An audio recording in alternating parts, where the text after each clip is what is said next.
Hey everyone, welcome to another episode of the Thomas Blooms Growing Channel. I am your host, Thomas Blooms, and today is Saturday, May the 21st. So if you're in Canada, specifically Ontario, it's the May 2-4 weekend, okay? It's a long weekend that we have here. The first real true long weekend where the weather is nice, you can go out, go to the cottage or trailer, you barbecue, you do all the outdoor stuff. It's also the weekend, the unofficial weekend where you can plant all your stuff because it's considered the weekend that there's going to be no more frost nights. Okay, so you've heard me talk about the May 2-4 before in terms of planting before and after, and yeah, so this is the weekend for that. I am going to be planting. It's going to be a busy weekend for me, so what I'm going to do is I'm going to do a little tour of the garden just to show you what I've done, what's growing, what's happening. And then another video I'm going to talk about some of the things I'm going to show on my tour, specifically like the blueberries, strawberries, and blackberry, raspberries, that kind of thing. Okay, some important tips that you need to know because I actually had a neighbor ask me about some information on raspberries. So maybe I feel it's important to share with all of you what I've shared with her, so that you guys understand why raspberries are great, but they can be challenging. Today is it's a beautiful day out. High of 26. They're going to call for thunder showers. We have sun coming in and out. It's cloudy. It's actually very humid. I had my I had my tent. Let's see if you can read that. That's actually gone down. So it says 38.9. It was reading 44 in here. That's because I had this down. So now I've opened it up. The sides I'm also going to roll up so get more air flowing at the bottom. That's the most important thing. So excuse me. 44.5 degrees Celsius is way too hot for any kind of sustainable vegetable growing, especially the kind of veggies that I grow. Probably for you too, like if you grow tomatoes, peppers, whatever, they like heat, but not that hot. Good news is that the heat rises, so lower down, it's not as hot, and once I get the airflow going, it's going to drop. So like I said, within a matter of 15 minutes, 44.5, now down to 38.9, a 7-degree drop. 38.9 is a lot more manageable, but when you see what I have in there, it's irrelevant anyway. But I'm going to show you some things, and oh yes, one more thing before I forget. So just a little bit of a tip for you guys who are in Zone 5B, especially during the May 2-4. So like I said, it's the grow season. A lot of people are wanting to plant this weekend because it's the weekend. So they go to the grow centers and they'll buy their flowers, shrubs. They'll even buy seeds. Mostly it's anecdotally from what I notice is that it is individuals who are wanting to grow flowers and bushes to make their garden outside and the backyard look nice. Okay, people do buy the seedlings for veggies too, that kind of thing too. My personal advice for you guys is don't go to a garden center on the May 2-4 long weekend unless you love to have large crowds and tightly packed spaces, and you just love being in busy environments, because the May 2-4 is one of the busiest weekends for grow centers. Okay, if you have to go, please go early in the morning. I've had to go during those times for emergency pickups or whatever. I recommend going in the morning, just because it just saves you time and frustration, because normally grow centers, unless they're the big chains, like most of your garden centers are not prepared for the inundation of people for that one weekend. And so there's 2 or 3 registers and there's 50 people in line. They have 50 parking spots for the 65 cars that want to be there at the same time. So it can be quite challenging. Okay, so just a little piece of advice for you there. And that's basically it. So what I'm going to do is I'm going to be cutting in and out. You're going to notice that there's going to be cut scenes in the videos, just so that I can set things up properly to show you on my tour. Okay, so just stick with me, and we'll go to the next scene. We'll go actually inside the greenhouse. It's going to be very hot. Be a little bit sweaty in there, but you know what? It is what it is. You know what I mean? So we'll take care of that, and we'll do some more information on that. So stay tuned. Okay. Hey everyone, welcome back. We've moved about 8 feet. As you can see behind me, that's the blueberries and strawberries. My blueberries are looking a little wilted, so hopefully the rainstorm that's coming will help out with that so I don't have to water it. Inside the greenhouse, I do have to water though. I watered last about 6 days ago, which is fine, due to my triple mix. The vermiculite, peat moss, and compost, the combination, is really good for water retention, so I have to do a little bit of showering, a little bit of misting. Otherwise, it's great. Okay, but without further ado, let's go and do a little tour. I'm just going to focus right now on, let's see here. Yeah, let's, okay, can you guys, yeah, I'm sure you guys can see that. Okay, so this is the Arugula. So, like I told you in my other videos, I planted this in April. I've harvested this twice already. I'm going to harvest it again for the last time this weekend. The reason why I'm going to stop doing this is because it's a cold weather crop. So past 20 to 22 degrees consistently with that kind of weather, they will stop growing. Same with spinach, same with a couple other things. So I harvest it, take it all out, and in the middle here, I plant tomatoes. At the back here, it's hard to see, but there's a net here. There we go. The net here, I'll be doing cucumbers. In the front, I do basil, sage, and cilantro. So the reason why I'm going to be doing that is because the basil and sage, sorry, my tripod's acting up. The basil and sage help tomatoes. Cilantro's but you know, salsa. You can't go wrong with salsa.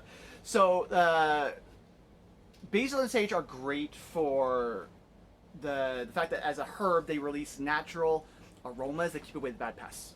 So you keep along here. They help keep away the bad pests. The good pests don't mind. They don't mind the smells. They're attracted to it, which is great. Another reason that I'm going to do it here is also it's going to allow more airflow to come through the tomatoes and the cucumbers. Airflow is very important to maintaining healthy branches, stems, trunks, however you want to see it for your veggies. Okay, airflow at the bottom. It's very important. It also helps with your root development as well. With my tomatoes, as they grow up, I'm going to be cutting the branches until it gets to until the first few flowers start to form. Okay. Reason being is that it creates more of a gap here, lets more sunlight come, and I can do something called intercropping.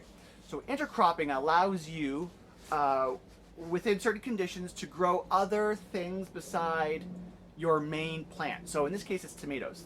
They're going to grow high. I'm going to have them staked or roped. And it's going to create a gap where I can plant things like beets, carrots, green onions, that kind of thing. I'm mainly going to plant carrots, okay?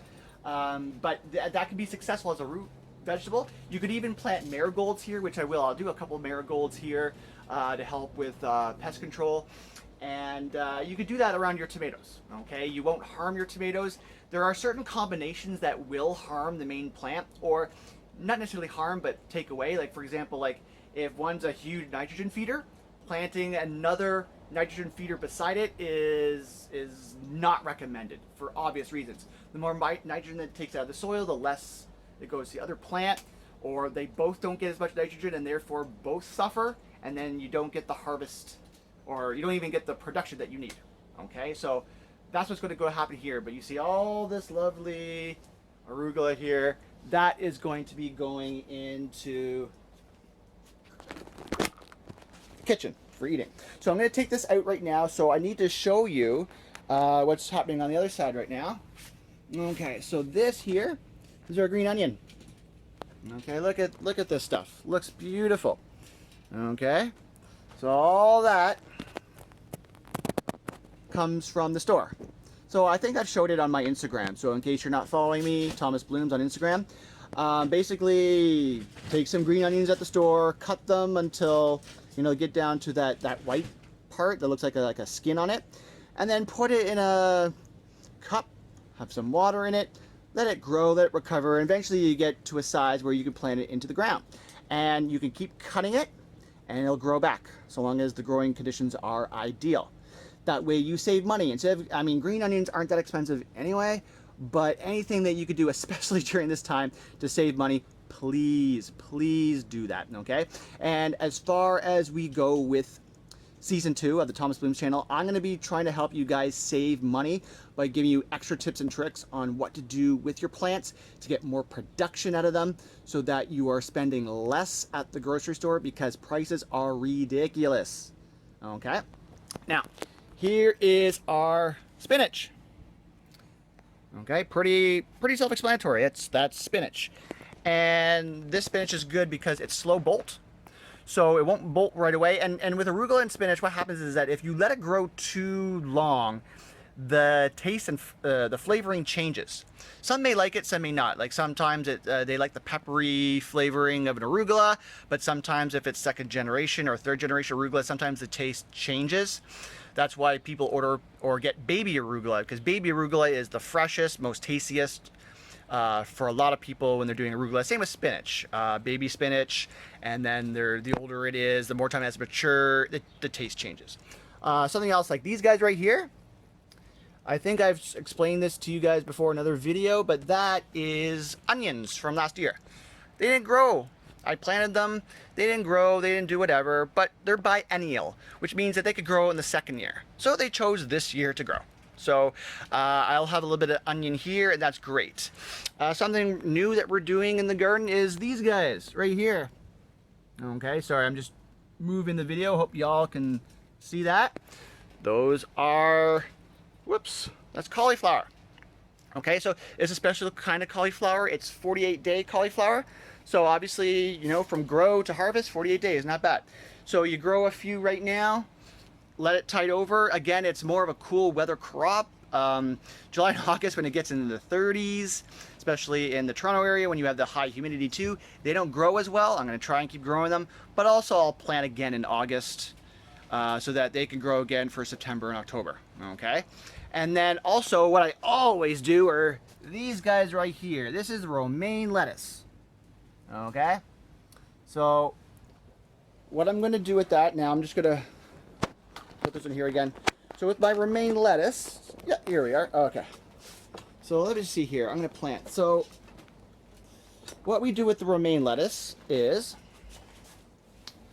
we plant them so they're separated by square feet. You've heard me talk about square feet before.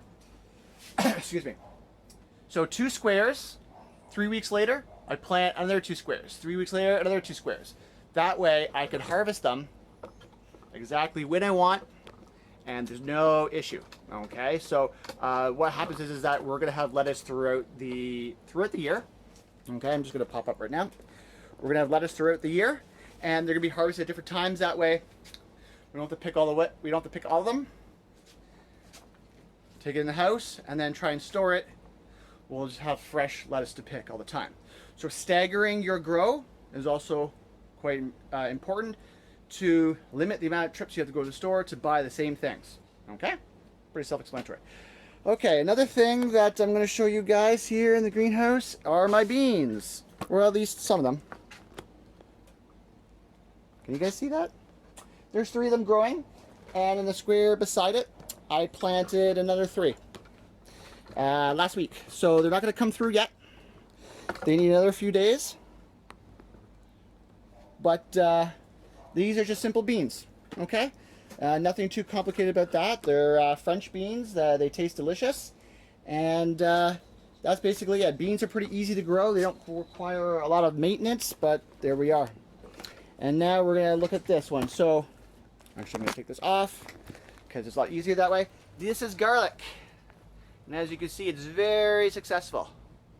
We were managing to do 5 garlics per square foot, okay? So we'll have 10 garlics ready to harvest. That's an area that I'm not going to be working on too much, so I just wanted to plant the garlics there and leave it, okay? Another interesting thing that came up is, and this is completely by accident, I'm starting to sweat now because the humidity in here, and as you could tell, 40.1. So it is it's more the humidity than the heat, but wow, okay. Anyway, I'm going to show you this guy. See this guy right here? This little guy behind him. And there's another one right here. And another one right there. So those are special flowers that I planted last year. Now these flowers, they're pollinating flowers, okay? And you could also eat them. So they're called nasturtiums. I'm sure you've heard of them. So what happens is that sometimes, because they look like, the seeds, they look like really hard peas. And when you plant them, there is a chance that they don't germinate that year. But they'll germinate in the second year. And so what happened was I took that bed, I had them in a small container, and I took out the roots and whatever and separated the soil, and I dumped them in the main bed.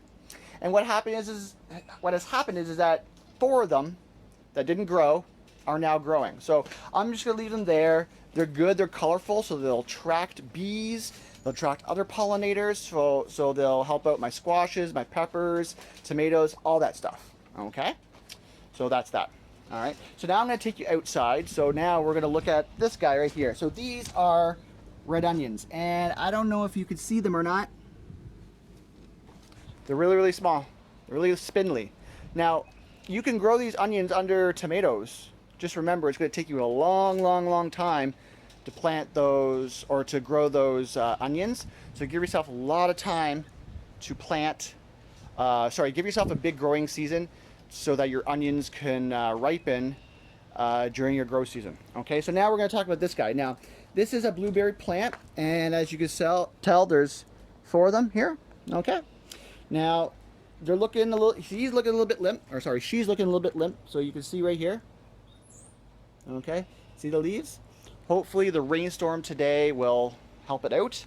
But more importantly, look at this. Look at these guys right here. Okay, see the white?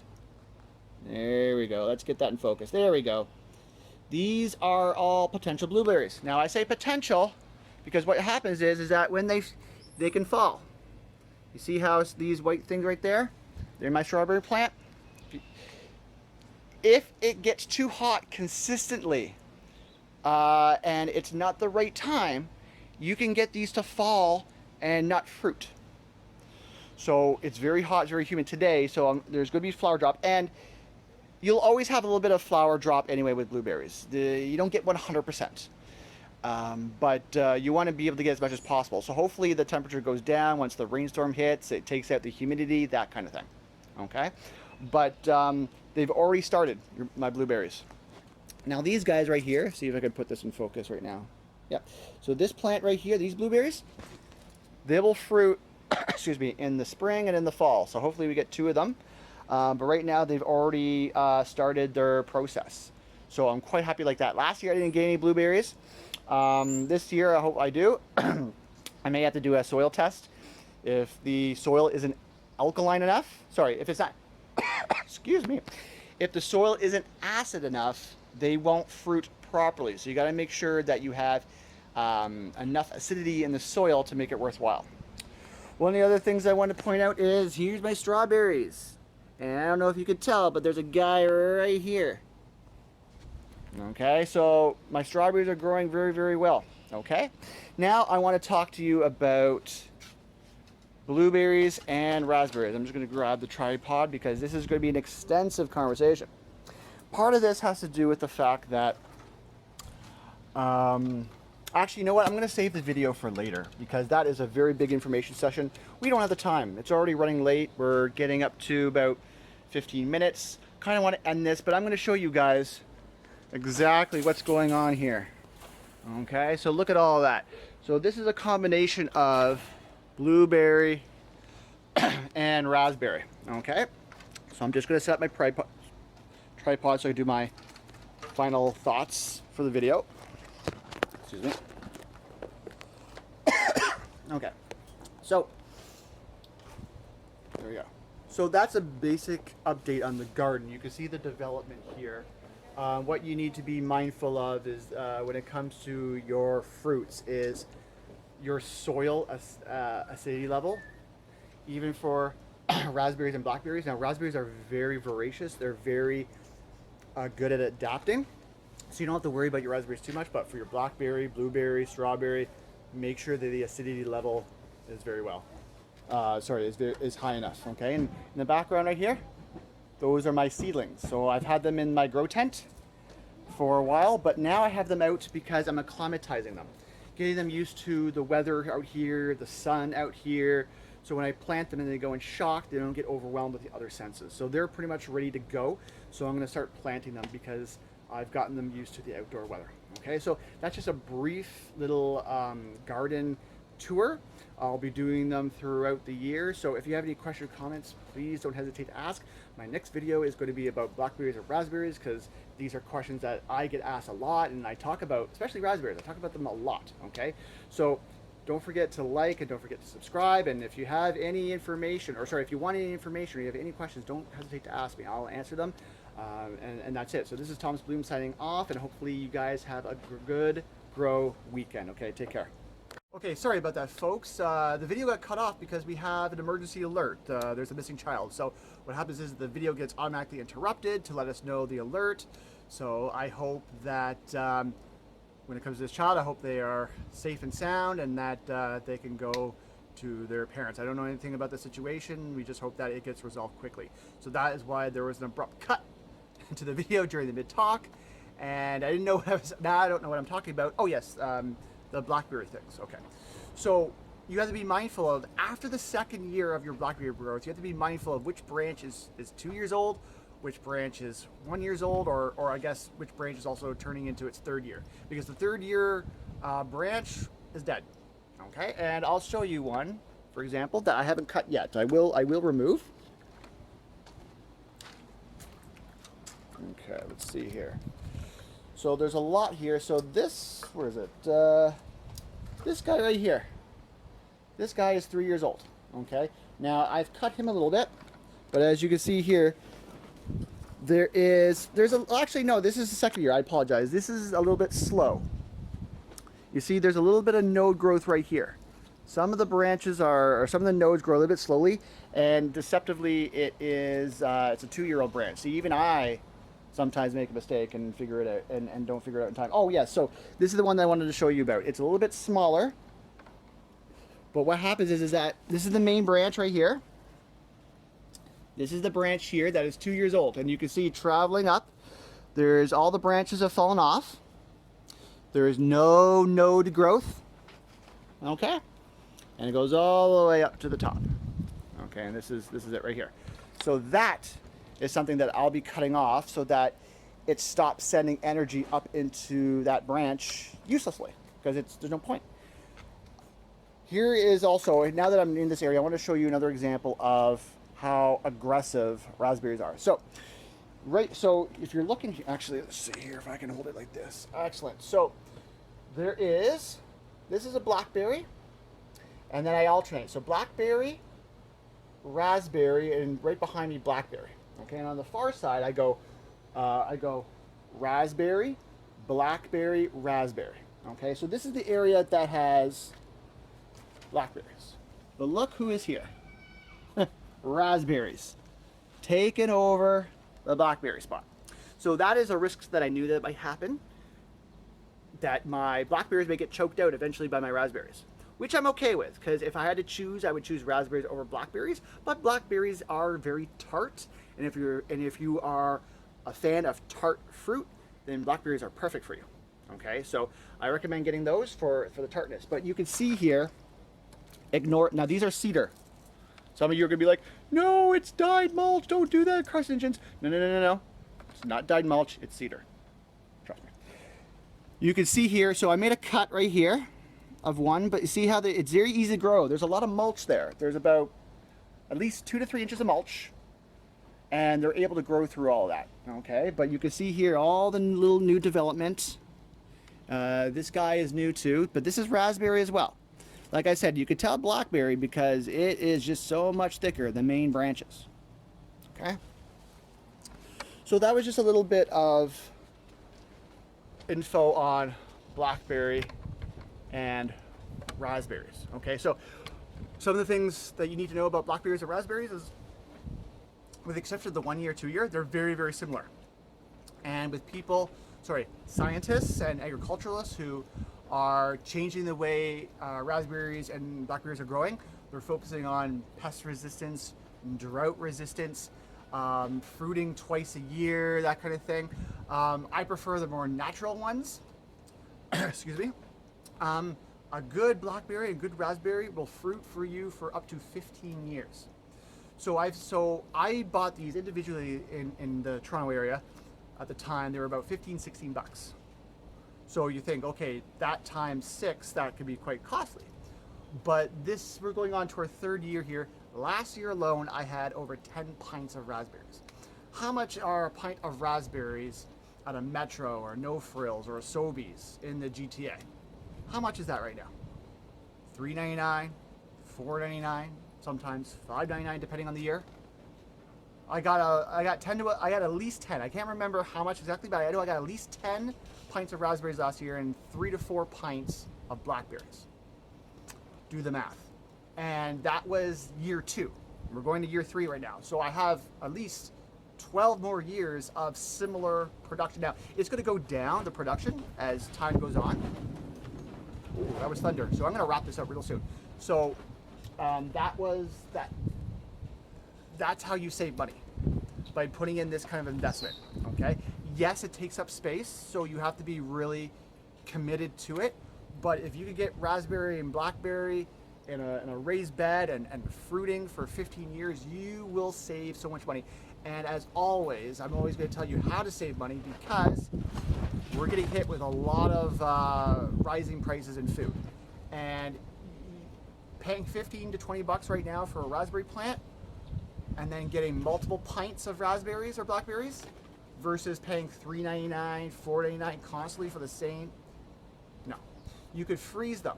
You can eat them frozen, or you can have them thawed. You can put them in your desserts or baking or parfait. It's so multifunctional that you don't have to eat them right away, even though I do recommend fresh. But the point is that you can eat these year long if you preserve them enough. Okay, so it is getting very dark out here. I'm just noticing that. I'm actually gonna end this right now before I get hit by lightning, because I'm beside some metal cages right now. So this is a brief little info session on blackberries and raspberries. I hope you guys enjoyed it. If you have any information on this, please let me know. Please like and subscribe. And this is Thomas Bloom signing off. Take care, everyone. All right, cheers.